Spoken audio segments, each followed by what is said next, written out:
Ladies and gentlemen, we have the Mind of a Man podcast. We back for part 2 of these shenanigans or anything like that. Again, man, it's episode 15. I had to give y'all something different, this first inaugural season, just to make it, kind of, swifty and nifty. I got Boris, Greg Dawson II. Boris. I got Mike Warren, Mr. Marriage Declassified. And I also got the love coach of Atlanta, Kelvin Troy Johnson. And we here to talk about this little comic strip that we didn't just get off the rails last week doing. But guess what? We're going to rev it up again a little bit more. Second part going to be better than the first one. Kelvin.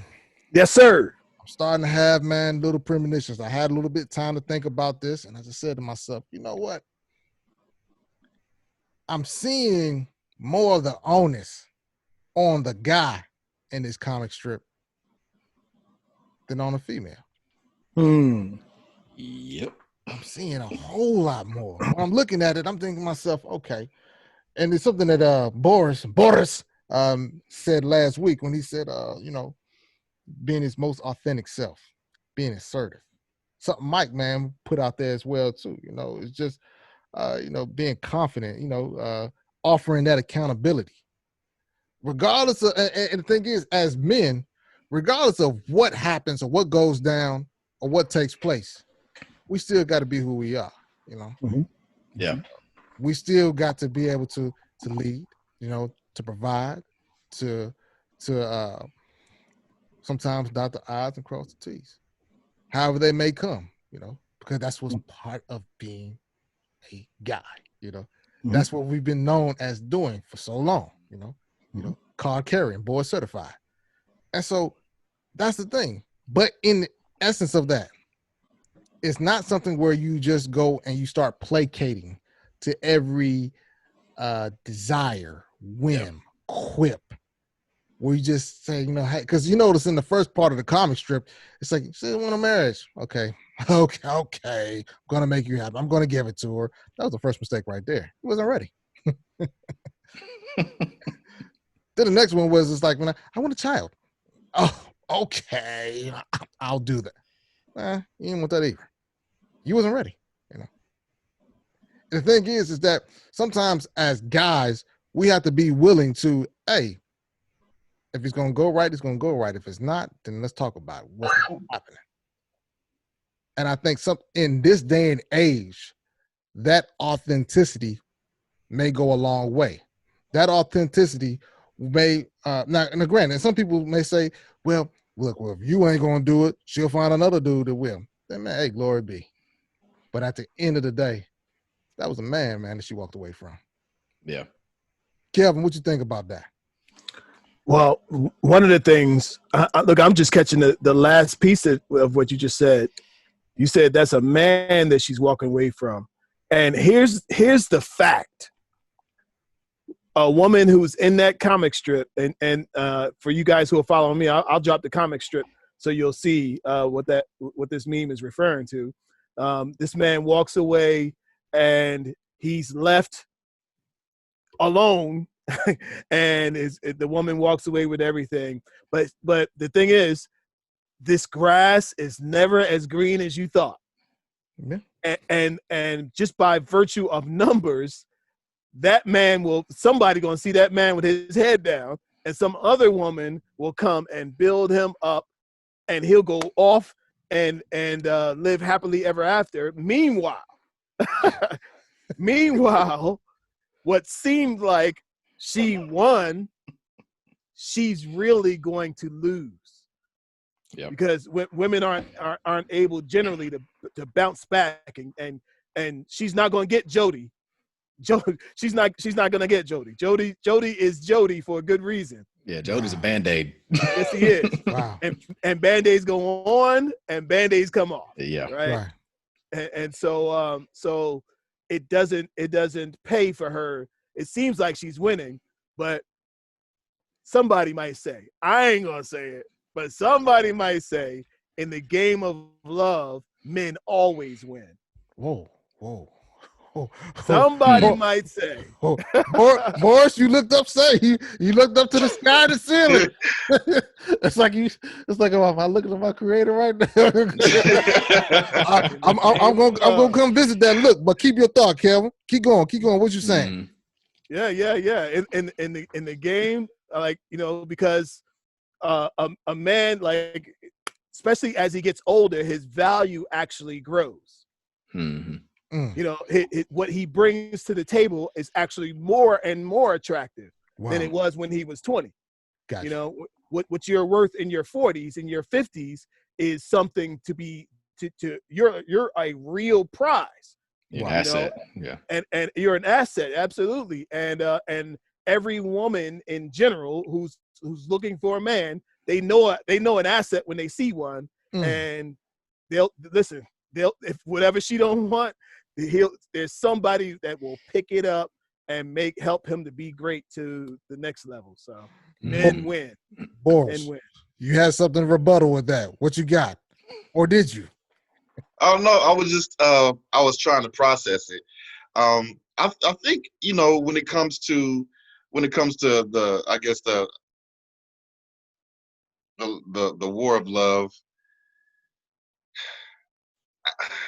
I can't really say all the time that men win, but it's just a tough thing, man. I really had no opinion on it, but I was just really kind of just breaking it down. Like, I feel like the law is always against the man. It's always set up for us, when it comes to that nasty divorce.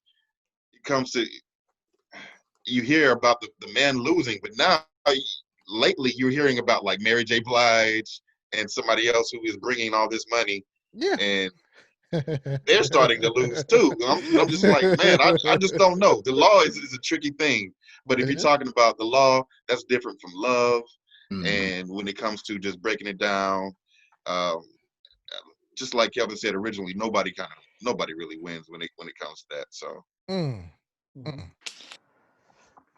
All right, processing. Mike. All right, Mike. Yeah, no, I was gonna say. I mean, I think that what my work is in. I've been very informed over the last 2 or 3 years in my work, and just understanding. Like a lot of times, we take these issues and we couch them in women's issues and men's issues and everything. But like at the core fundamental is like it's human beings issues. Like we all have a need for connection. And so what I like, part of my one of the bedrock fundamentals in my program is understanding that for women, all things boil down to two things, and that's safety and security. And so to Kelvin's point, when we were talking, when I use the word asset, like that's what I'm pointing to, because any man who can point to safety and security in 5 major areas, which I will not go into detail on here because that's part of a paid program that you can sign up for, but we'll get to at some point. But but basically, if you can paint that vision and you can demonstrate that that she's going to be safe and secure in 5 major areas of her life, like then that's where she wants to be.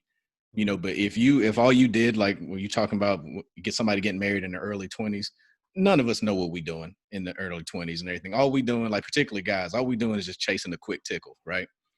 We get the itch scratched over here, and then we see something else over here, be like, oh, I bet she can scratch this itch better than the other one, and you just on this hamster wheel, but then you get to a point where you start realizing, okay, I got to shift my mind to not just pursuing women, but okay, once I get a mate, like what do I need to do to retain that mate? And that's where Pro Husband comes in, is just informing us on what we need to do to retain that mate. Because in this cartoon, like this guy is basically just like, he's a human debit card. Basically, he got $1,000 on him, and every time she's got a wish or whatever, he goes to swiping. What happens? You get a prepaid card. If you got $1,000 on there, that $1,000, once that comes in, boom, insufficient funds, right? And that's what happened in this situation, is that this guy is just going and placating and just going along, trying to do all this accommodation. Meanwhile, he's not holding her accountable to what he needs to make that relationship pop for him as well. And so for me, like, that's where you see this happening. is the situation, and the shoe could be on the other foot. You know, I mean, to your point,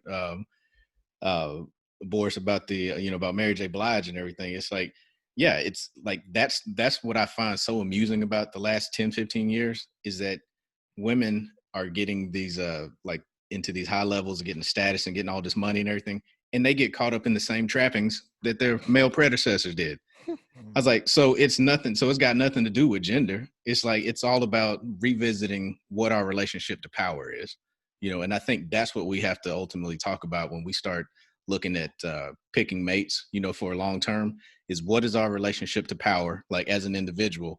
And then let's talk about how that power is going to, like, how does that play out in this relationship? Because neither person can have it both ways. I can't say I want you locked down, you're going to be the only one I'm sleeping with, but then I'm gonna go out here and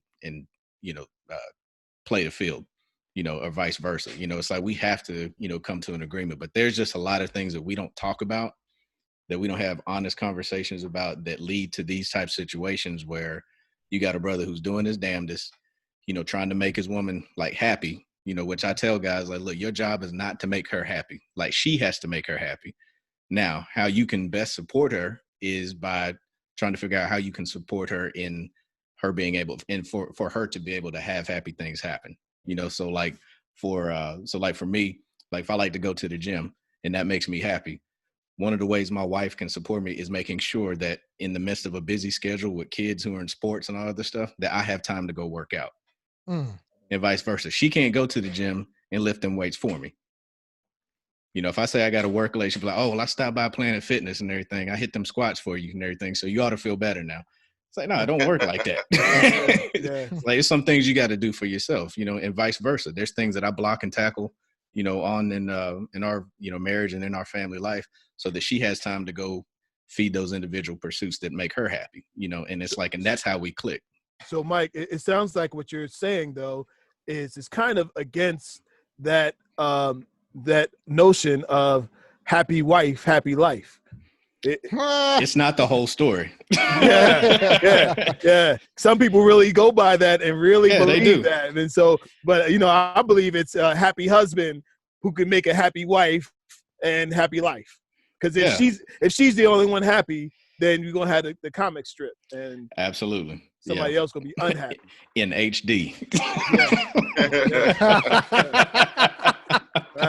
Wait a minute.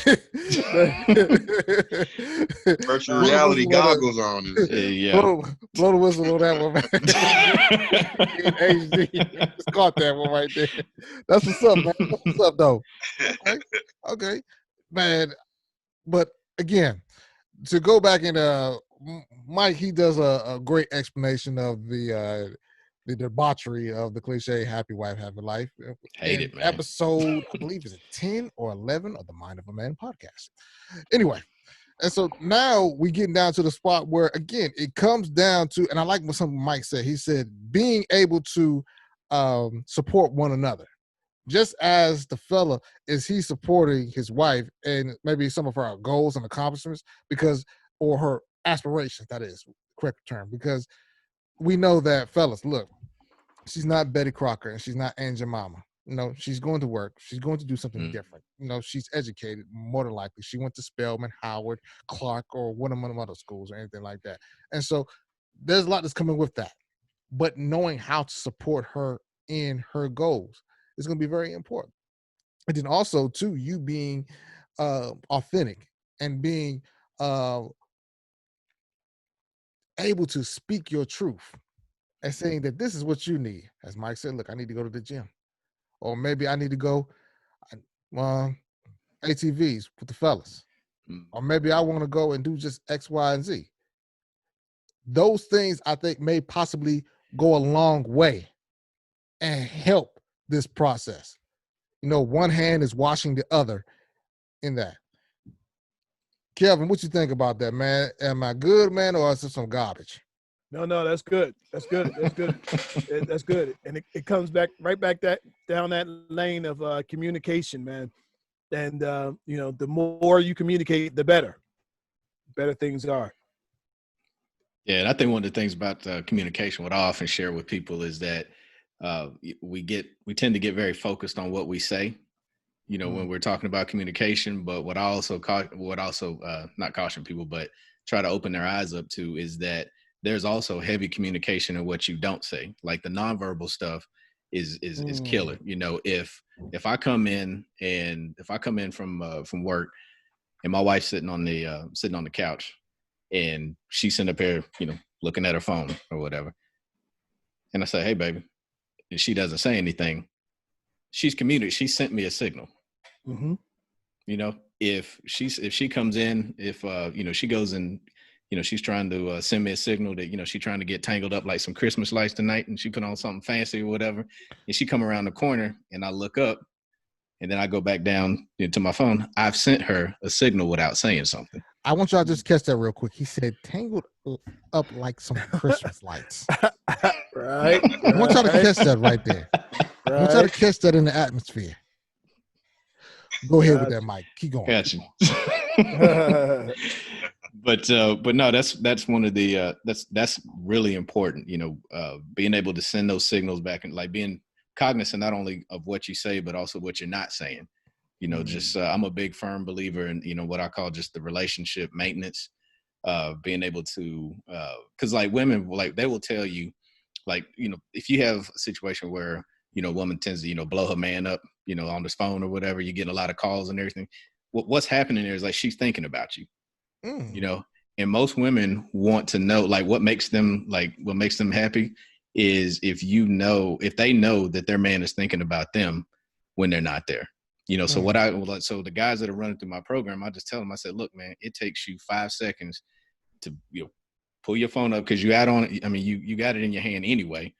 Just like, boom, hey baby, I was thinking about you. Dinner was great last night or something, or what you had on. You was killing what you had on this morning. Text that out, boom, send that out. That's 5 seconds or less. You don't have to do anything. I'm not gonna say you don't have to do anything else, but you send a signal to her that she's like, oh, my man is thinking about me. It's like, and that stuff that's free. Like that costs you nothing. All it costs you is 5 seconds of your time. And so if we can get our minds tuned to those kind of things, like those are the quote little things that women are always talking about, because we look at this cartoon. What did she say? He made me feel special, right? Yeah. I'll share. Hey. I got one quick story, Kelvin, and I want to hear what you. No. I just want to say that's what Jada said too. Yeah, exactly. hey, look, man. Hey, come on now, man. That's what she said. That's what she said. He made her feel special. Go ahead, Mike. Go ahead. Hey, man. So, come on, man. Here's what. Here's one of the. It's a story, and I created several resources out of this story because it's one of those things where sometimes you do something or you come across some information or you have an event or an interaction and it just sits on you for days, and it's like you can't shake it because you're just trying to process it. But basically, my wife had this, like most sisters and everything, she liked to stay moisturized, keep her hands, moist and everything and not dry and all other stuff. Right. So she's got this brand that she likes. And so we were getting ready in the morning and I saw her over there and she was doing that bottle slapping, when it's almost out, right? She over there. But it was like after about the 10th slap, I was like, man, baby, I don't think there's nothing else in there. It's like, to wave a flag. But basically, I noticed that she was out. I didn't say anything other than my smart comment. But later on that day, I was in the store making some other runs. And it just occurred to me while I was in the store. I was like, man, I remember seeing that bottle of that stuff. I was like, let me go ahead and grab that for her and everything. And so I brought it home and then found the empty bottle, threw that in the trash, and then put the new one there. And so she came home, and it was time to get ready to wrap up for the night. And she went over there and she grabbed that bottle, and I could just see it in her eyes. Like her eyes just got bugged when she picked it up. She was expecting it to be empty, but it was a brand new one, right? I could have bought her for $1. Like the reaction that I got, like she was just like, she's like, that was so sweet of you. Like, I can't believe I remembered the name of it because most brothers will go out and get stuff and come back with the wrong stuff, right? yeah. Look, she got it from Bath and Body Works, but you got it from the dollar store. Yeah, exactly. trying to save a buck. You just said yellow. You said yellow bottle. They had a yellow bottle. But yeah. So so basically, I checked off several boxes and everything. I was thinking about her when she wasn't around, right? Then 2, I remembered exactly what it was that the exact kind of lotion that she had. So bam, I'm paying attention, right? Because we get charged with that. But then B, it was a little thing that I did, and it was a random act of kindness. So I checked off like 4 things with that one act, and it cost me less than $5. You know, and so what I share with a lot of brothers is like, you know, a lot of y'all going hard on birthdays and anniversaries when you ain't got to. Well, you do have to do that because you ain't doing nothing else in between those times and everything. But hey, if I can show you how to spend $5 a week or less, you know, and do random acts of kindness, you know, things that will create what we're talking about ultimately is connection. Like that's what she lost in this cartoon was she didn't have a connection. She didn't feel special. And everything. That's the only way Jody gets in there is if if that connection is broken and you leave that back door open, like Jody's gonna be there like clockwork. Yeah. That's good. When it comes to the meme, though, I feel like Dude and this chick didn't have that emotional connection to begin with. I mean, if you look at that first slide, she already want kids, and he's like, okay, you know, and I agree, Michael. I mean, when it comes to the relationship, it is about that connection. But Dude didn't have game. He didn't put the game down at all. And, you know, he didn't get an emotional connection. What's more is, you know, he lost himself somewhere along that relationship. Yep. And it was never to be found. And, you know, the bad thing to that's part of that story is that's how a lot of people get into domestic violence situations. Absolutely. Go to jail. Somebody's going to end up getting hurt, you know, and a lot of times you hear about the man doing it. And I'm not trying to put the man as a victim, but sometimes, a lot of times, yeah, it happens to us. And so, you know, we have to really be mindful of who we're dealing with, how we express ourselves, and we have to make sure we inject who we are into the relationship and just not let society tell us how to run our relationship, because it's going to end up being something like this. Yeah. Fact. Yeah, and you have to be careful who you're taking advice from as well, you know, because if they're not going to be affected by the outcome, you know, people will tell you anything. Yeah. Just to see how it plays out. So that leads me back to my comment at the beginning of part 2, that a lot of this is somewhat controlled, or I'm not controlled is a bad word, but maybe led by the brother in the narrative. The brother has a lot of influence. He has a lot of power, whether he knows it or not, by him just being him. Regardless of, man, if it, you know, sometimes when people say, man, well, man, I got mad, I'm upset, man, because my marriage broke. I said, how you gonna be upset at something that's a team sport? Yeah. You can't, you know.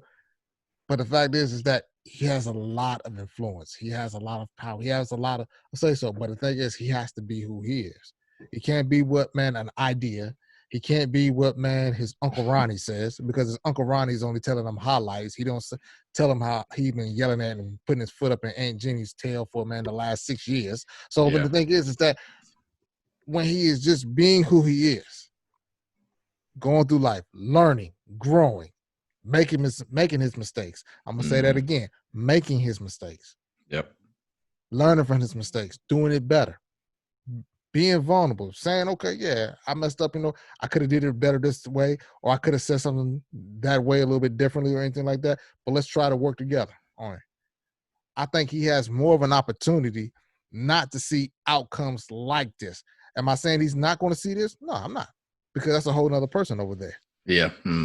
But when all is said and done, he can just say, look, did the best I could.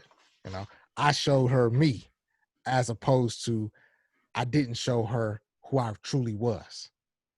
I didn't show her that lion, that beast, that guy, that animal who was like, hey, look, you know, we don't need to do that, because we can possibly do that in 6 months if we wait. You know, those are some of the things that I'm not going to cower. I'm not going to coddle. I'm not going to kowtow. I'm not going to placate, man, to a stereotype or an idea that is, man, enforced or employed, man, by a contemporary item or term or desire. No, I'm not going to do that. But what I am going to do is I'm going to lead. I'm going to place us possibly in a situation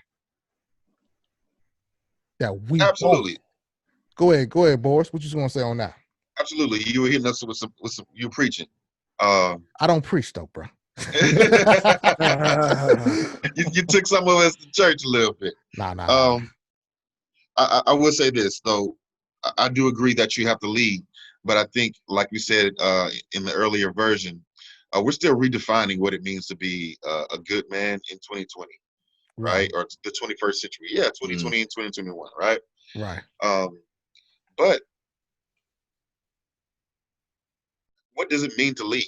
And that goes. I remember playing football, and my coaches, when I get tired, we running sprints. Now, come on. We running sprints, right? And I'm whooping, Okay. I'm whooping motherfuckers' asses on the sprints. Okay. And I get tired, right? I'm doing too much. I get tired, and so it goes from me in the front to me leading from the back, right? Yeah, that's true. So now I'm still in it, but I'm not out of it. Yeah. And so I remember coaches always saying, "You can't lead from the back, but you absolutely can lead from the back." No. That's the stuff they said. That's the stuff they said. I mean, granted. So you got the sports. You got the sports. Kelvin, man, we got Shaft over here, man. We got Mike, man, over there, and man, we can have us a little group right there. But like the Temptations, remember the Temptations? For those who don't know, Otis was the leader of the Temptations. Yeah. Otis was not the most gifted singer of the Temptations. Mm-hmm. Am I right or wrong? Kelvin, check me on that. You're the resident musician. You're right. Who was the most gifted, most impactful, most powerful, most dynamic singer of the Temptations? Eddie? Oh, wait. No. I never been a big Temptations guy. So I'm not that guy. Hey, look. Man, he tried to throw you the oop. Bro. Yeah. You set it up so good. I've never been. I mean, I thought I was. I mean, you know, the musician right there. I mean, maybe I missed it. What about David? David Ruffin? Ruffin, right. Ruffin, man, can have some things moving in that auditorium, in that Coliseum, in that arena. And Eddie was cool too. I like him. But my thing is that Otis was that glue. He was that leadership. You know? Somebody in the comment section that said, "Ain't nobody come to see Otis." Ain't nobody come to see Ronnie said that.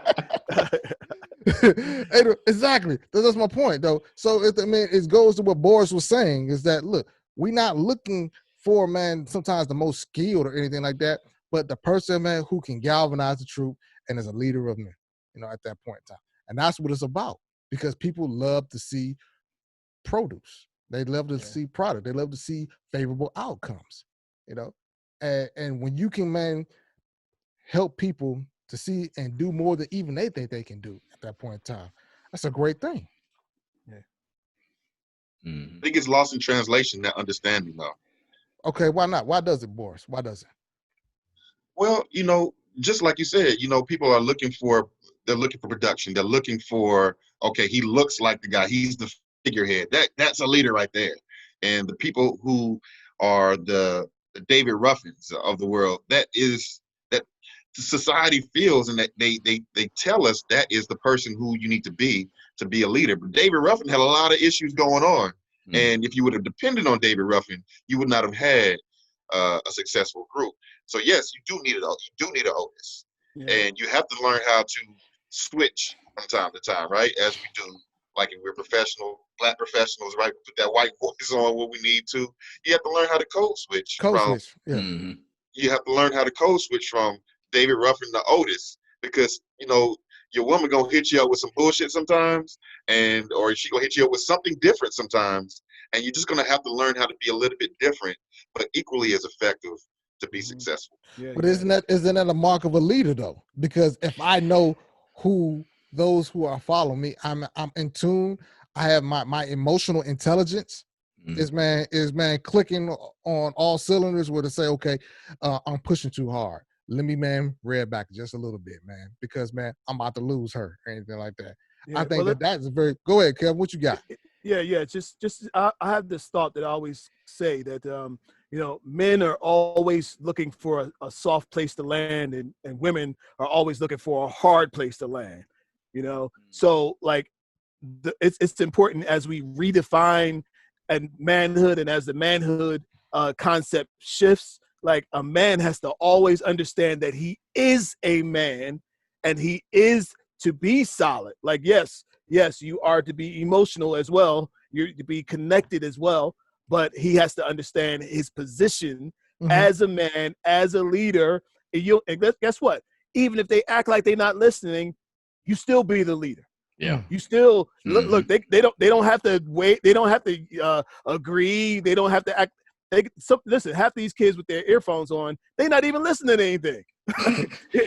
They ain't even got a device in the pocket. The cord just tucked over there in the corner. You know, but they're so used to having the earphones in, they just leave them in. So don't feel like you know that people aren't listening. Even sometimes your woman, you seem like she's not listening to you. But don't stop talking. Don't stop leading. Don't stop being the example and showing her that you are solid. You're not like this guy. Yes, ma'am. I'm going to do exactly what you say. Yes, ma'am. No, wait. Hold on. If I don't like what you said and how you said it, I'm not going to let that keep going. We got to have a conversation about how you are making me feel with what you're saying. You know what I mean? And I think that shows her that you are not a pushover. And she knows Jody better not call here. she knows, well, if I'm going to talk to Jody, I may have to over here. But I'm always on edge because if he find out, it's going to be a big, big problem. So maybe, matter of fact, maybe I'll tell Jody, there's no coffee here today. and it won't go any further from there. So absolutely. Now, I mean, I think to that leadership piece, I mean, like consistency is the key, right? Like, I mean, because like a good leader is able to understand what he's working with, right? You know, I mean, you're not going to ask somebody. I'm not going to ask somebody who's 4 foot. Like if we're playing basketball, like we just put it in a sports arena. If I've got 4 7-footers and a 4-footer on the team, I'm not going to ask that or set the expectations that 4-footer be able to slam dunk, unless he's, exceptionally talented or whatever. But it's about understanding, like I, as the coach of that team, I need to understand what all those people bring to the table. Because I mean, I see this a lot of times, or I saw this a lot whenever I was in management at a previous job, is that a lot of times the people who get promoted into management were generally in this format, were generally the most productive people. Like it's like if you were in a salesperson, it's like, okay, well, this guy's got great numbers, so he's a good manager. And it's like, no, that's not true. That's not always true. The fact of the matter is the person who's the best manager is the person who understands people the best. Because what you have a lot of times with a producer is a producer will get in and they're the ones who end up on the front lines trying to show everybody how to produce when he needs to be back, keep an eye on the whole system, because as a manager, that's like, you have to keep your eyes on the vision, and so in the context of a family, you need to be able to have that long-term vision and say, okay, look, this is the direction we're going.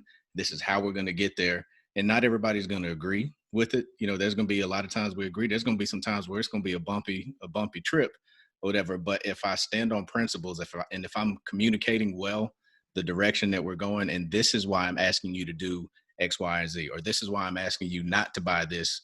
Let's hold off on that for 6 months so we can reallocate these resources to something, else. But you have to be able to paint that vision. They have to be able to see it, and if the people that you are leading and the people that you're asking to follow you, if they can see the vision and you are encouraging them, you're empowering them to do what they do best and showing them that, hey, look, you do this thing really well, and this is important to the whole process, then you get buy-in, and when somebody's invested in the process or whatever, then the Jodys don't have a chance. No. Like Jody doesn't even have a chance to ask about coffee. I mean, like if he finds her, if he, reaches out to her on Facebook, bam, he's going to get blocked. Why? Because that sister is not going to look at that and consider that as a fair trade-off. And say, okay, that might be a quick tickle, or he might be saying all the right things, or he might, have all the swag or whatever. Yeah. But over here, I've got consistency. I've got a genuine, authentic relationship and everything. I got a safe place I can come to. Right. There's no amount of there's no orgasm that's going to bring you up out of that over there. Right. Huh? You know what I'm saying? Look, It's not. Because Jody got somebody too. Jody's not leaving his situation to come to be with you. Yeah, exactly. Yeah, Jody's out there playing, and so he's mastered like what they say, what you do best is what you do most, right? And so if you are a serial, trapper, if you will, like if you know how to, what cologne to put on, you know what words to use, whatever, you know how to get them in the door and everything, but you're completely unequipped to keep them. Yeah. Or you're not invested in keeping them. Like, this is just like, I was just here for a good time. I was here for the quick tickle. And so I got you off the porch and everything. And now that I have amused myself, you can go back home. But now guess what? When you come back home, now you've compromised your whole situation, and now you've lost, something that is you've lost something that's priceless and can never be replaced. I want to speak to that too. Just what Michael said is it's the epitome of a healthy living. When what I heard was him breaking down men that want to play the short game or play the long game, right? And we need to have more examples, and I mean hardcore, in your face examples of men playing the long game, because what that's going to do is help you live a healthier life. You're going to have better sex. You will have the orgasms, and if not, you'll have pleasure for that long-term game. Now, for the guys living the short game, there's limited conversation, limited understanding. There might be sex that's good for time to time, but I mean, what are you truly getting out of the short-term game? So those guys in the situation that he described, how to keep the long-term game going on, you just live healthier, longer lives. And then, just with my background, better sex generally, overall, better pleasure. Go for the long-term game. Yeah, and there's data to back that up, that people who are in long-term relationships tend to live longer and they tend to have healthier lifestyles. And if you've got a good relationship, then it's because like you're looking out for each other in many different ways. Like, I'm not going to sit up here and let you be reckless with the finances. So, if you got a good woman, who's got got a good head on her shoulders, then your credit's probably going to be better than if you were out there calling shots on your own. As far as even just your health and everything, like anybody who's married or been in a long-term relationship, know that your woman's going to be on you about your health. Now when you were dating, she was fine with you going down to the bar and jumping into that volcano hot wing eating contest and drinking beer, but whenever you become a husband or you become a long-term, prospect, like we got to cut that off. Now all of a sudden I'm on, now all of a sudden I'm on bean sprouts and sparkling water. Like what the hell? What the hell happened with that? Hey, you know what? I got a question for y'all. Go ahead. I just want to throw this out there to Mike real quick. So you saying I gotta get married again? Hey, look. You don't have to. I know. Hey, Kel, you ain't gotta look like that either, Kel. Kel, you ain't gotta look like that either. But go ahead, Boris. I know this very dope dude, and he's got a great program that I would suggest you do before you take that on again. Go ahead. To Mike, to everybody here, at what point, where are you at with? Well, of course, Michael's going for the long-term game. I don't know about Kelvin or James. Are y'all in it for the short game or long-term game? And at what age did you find out that this is what you want? And when I'm saying short game, you're just trying to get a quick back shot, bang it out, and just move on to the next. Or where are you? Are you still in the short-term game or a long-term game? Where y'all at? You want me to go first? Yeah, sure. Yeah. I've got an answer, but we'll let the short Yeah. I'm in the long-term game. I'm in the long-term Okay. game. Been together 18 years, and Oh, that's beautiful. Yeah. Long-term game. It ain't always been a good, smooth, easy 18, but it right on schedule. Is. It is. It just is, and so long-term. Yeah. No. What about you, James? Okay. Go ahead, James. Oh, Boris, you're gonna ask me that kind of thing. Yeah. Let's see. Where am I? Where am I at right now? Okay, man. We putting this on wax. Episode 15. Okay, here we go. So I'm married 15. Divorce took about a year, and so right now, man, I'm just rediscovering who I am. Just chilling. being able to find out more self-awareness, find out those things that make me me, being the best James Bush that I can. Yeah, I did say that in the third person, as well as, man, being a great father to my children, and also too, getting some of those things that I want to get accomplished. And one of the things that I realize is that for me to do the things that I desire to do, it takes a lot of time. It takes a lot of effort, and it pulls me away from my family a whole lot. And that's not fair when you're trying to build a partnership with someone, because as I've seen in the short term, they look at it as like, "Man, you're just very busy, aren't you? You just," I'm like, well, yeah, I mean, it's not that I'm a workaholic or anything like that, but if the truck isn't moving, if it ain't dirty, it ain't making any money.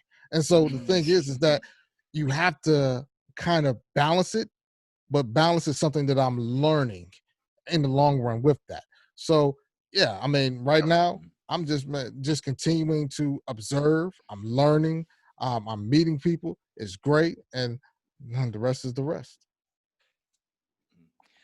I want to push. Well, I want not really push back and everything, but I just want to offer something to like the idea of balance.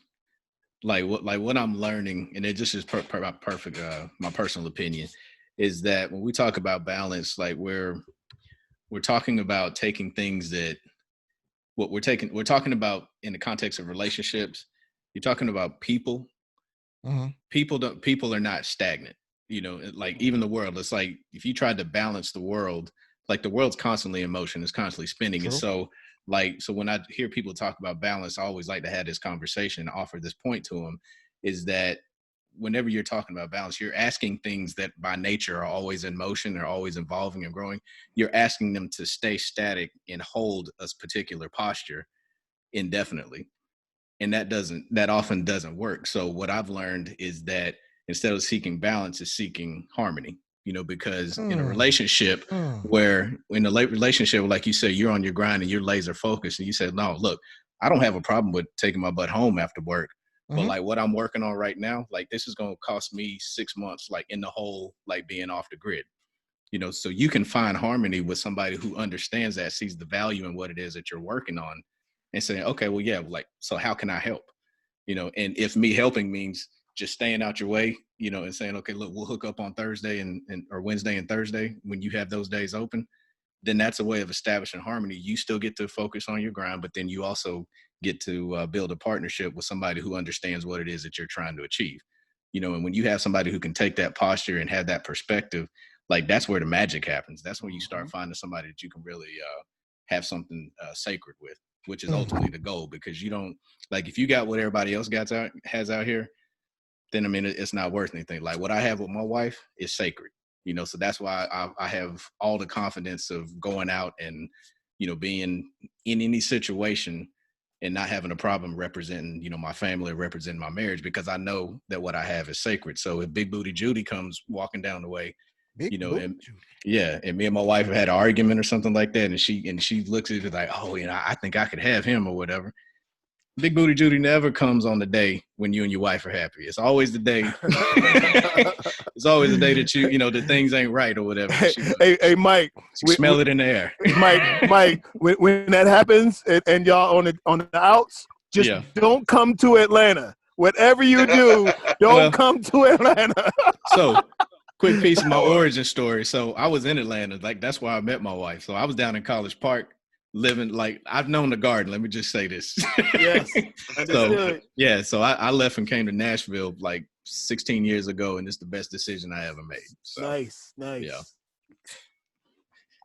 Well, fellas, we at that time.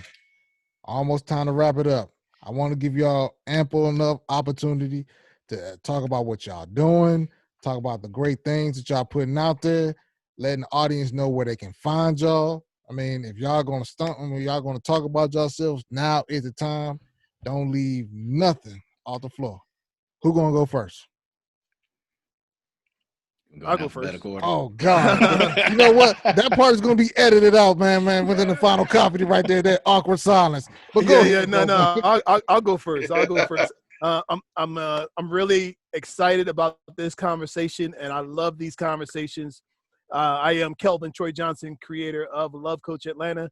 Everybody called me the love coach. And so I just started a live stream on YouTube. I've got the show, Secrets of the Mind of a Man, where we talk about how men think when it comes to dating, relationships, and love.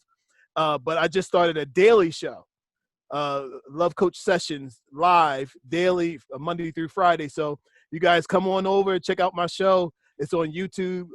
And I'd love for you guys to just be a part of it and ask some questions. Join me. It's more of a long-term, long run show. And I really get a chance to really dig deep into some issues when it comes to dating, relationships, and love. And for that show, it's totally about males and females. But I also have just the weekend show that comes on every Saturday, which is Secrets of the Mind of a Man, where I break down how men think about relationships. And so come on over. And plus, you can find me everywhere on Facebook, Twitter, and Instagram at Love Coach Atlanta. Look me up, please. Let's connect. Let's make something happen. And I am Kelvin Troy Johnson, also everywhere, Instagram, Facebook, and Twitter. And if you need a love coach session, you need a one-on-one session, hit me up. Your best thinking has gotten you where you are right now. So if you want to get to the next level, come on over and let's make it happen, and let's do it together. Thank you, James. Appreciate you, brother. Hey, tip of the hat to you on that Mind of a Man. You know, even though it's Secrets of the Mind of a Man, but yes. It's like that. Though. Tip of the hat, though, man. Great minds think alike. Who going next, man? Man, put your thing out there, though. Come on. I'll go ahead. My name is Boris Chestnut. I am a sex therapist. You can get a hold of me on social media sites, Facebook at Boris Chestnut. You can also see me at CAYA on Facebook. You can also see me, that's my practice, and you can also see me at my play site at Compassion. And you can also get to my sites, CAYAtoday.com. And my place site is actually Compassion, COME-PASSION. And what I do in the community, do a lot of sex education, sex therapy, a lot of live talks like this, a lot of real talks. This is really just who I am and what I do. And I try to battle shame cultures and make sure that, you know, we can live our best lives, but also our best sexual lives. All right, boys. Mike, go ahead, man. Yeah, so my name is Michael Warren. I'm a author, speaker, and a coach based here in Nashville. I'm the author of the book Marriage Declassified, a non-clinical and non-clerical answer to what am I getting into. And basically the purpose behind that book was to answer the gap that we have as men, because I feel like we're horribly prepared for marriage and long-term relationships in general.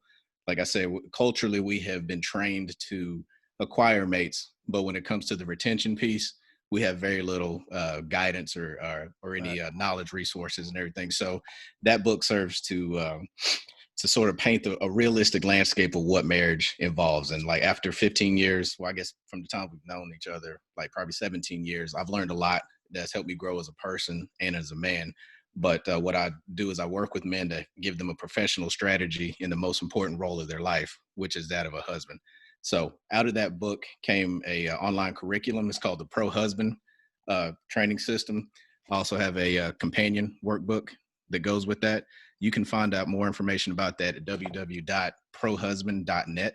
You'll learn more about my story there. You also learn more about the content and ways that you can get connected with the community. So my sole focus is building up Black families. Now, while this platform is open to anybody of any race, color, background, what have you, I do hope to have the biggest impact in my own community, because I feel like we have the most to gain in this situation. So, you can find me at Pro Husband across social media, Instagram, Facebook, and like I said, I do workshops, seminars, and I'm also getting ready to start doing a virtual version of this class that'll be open in the next couple of weeks. So again, James, thanks for this opportunity. Time to speak with you guys. I enjoyed speaking with everybody. Hopefully everybody got something out of this conversation. Definitely. I appreciate you guys, man, coming through. Again, this is the Mind of a Man podcast. I'm the manversationalist, James Bush. Man, right? You know, man, I'm the captain of this outfit. What's burning on the bushes next?